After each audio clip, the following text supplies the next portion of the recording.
remember the day like it was yesterday. It started out like any other normal day at school. The halls were bustling with students, the classrooms were filled with chatter, and the teachers were going about their usual routines.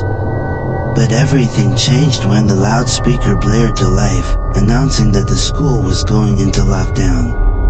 Panic immediately set in as the students and teachers scrambled to make sense of the situation. We could hear the fear in the principal's voice as he urged us to stay calm and stay in our classrooms.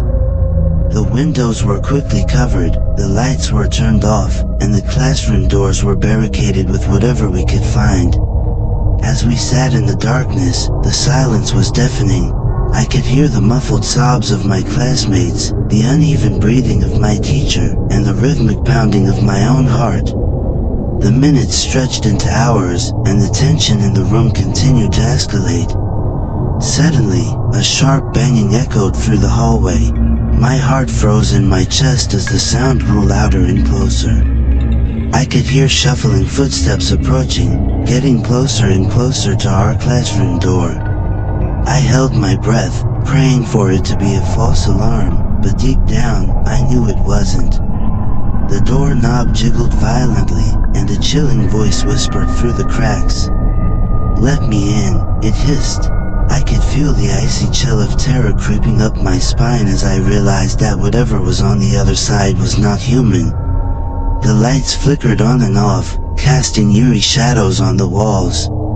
I could hear the scratching of claws against the metal door, and the desperate screams of my classmates as they realized there was no escape. I closed my eyes tightly, trying to block out the sounds of chaos around me. And then, as suddenly as it had begun, the lockdown was over. The lights flickered back on, the windows were uncovered, and the door swung open to reveal a team of police officers. They quickly ushered us out of the classroom, reassuring us that we were safe. But as I looked back at the darkened classroom, I couldn't shake the feeling that whatever had tried to get in was still out there, waiting for its next opportunity to strike. And as I walked out of the school that day, I knew that the horrors of that lockdown would haunt me for the rest of my days.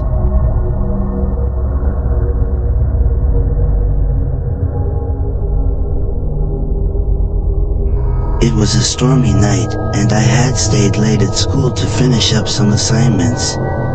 The hallways were empty, and the only sound was the rain pounding against the windows.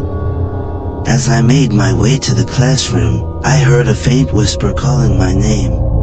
I turned around, but there was no one there. Brushing it off as my imagination, I continued walking, but as I entered the classroom, I froze in terror. Standing at the front of the room was a figure cloaked in darkness, its features obscured by shadows. It beckoned me closer, its voice a chilling echo that sent shivers down my spine. I tried to run, but my feet felt rooted to the spot. The ghostly teacher's eyes glowed with malice as it reached out towards me. And then, in a flash of lightning, it vanished into thin air, leaving only a cold gust of wind in its wake. From that day on, I never stayed late at school again. But no matter where I was, I could always feel the ghostly teacher's presence lurking in the shadows, waiting for its next unsuspecting victim.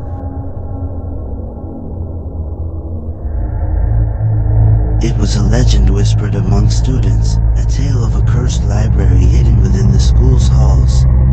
Intrigued by the stories, a group of friends and I decided to investigate one night after dark. The air was thick with the musty scent of old books as we made our way through the maze-like shelves, our footsteps echoing ominously in the quiet. As we delved deeper into the library, we stumbled upon a dusty old book bound in worn leather. Curiosity getting the better of us, we opened its pages and began reading the ancient text aloud. But as the words left our lips, a chill swept through the room, and the lights flickered ominously. In an instant, the shelves began to shake violently, books flying off their perch and swirling around us in a whirlwind of paper and ink. Desperate to escape, we ran towards the exit, but the doors slammed shut and refused to budge. The cursed library had us trapped, and there was no way out. With every passing moment, the ghostly whispers of the cursed librarian grew louder and more insistent, beckoning us to join her in the eternal darkness of the library's cursed halls. And as the night dragged on, we knew that we were doomed to become just another chapter in the library's dark and twisted history.